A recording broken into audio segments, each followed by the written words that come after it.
Các thành ngữ tiếng Anh chất lừ. Tập 3. What will be. Cái gì đến rồi sẽ đến. Crabs are, blues are. Tham thì thâm. Easy come, easy go. Dễ có thì cũng dễ mất. Other times, other ways.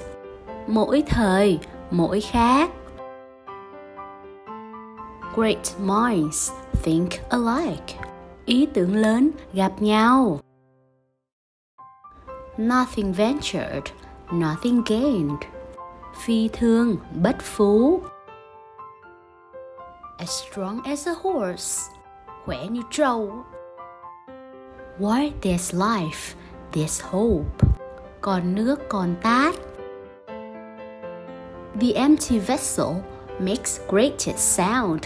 Thùng rỗng thì kêu to. Bite the hand that feeds you.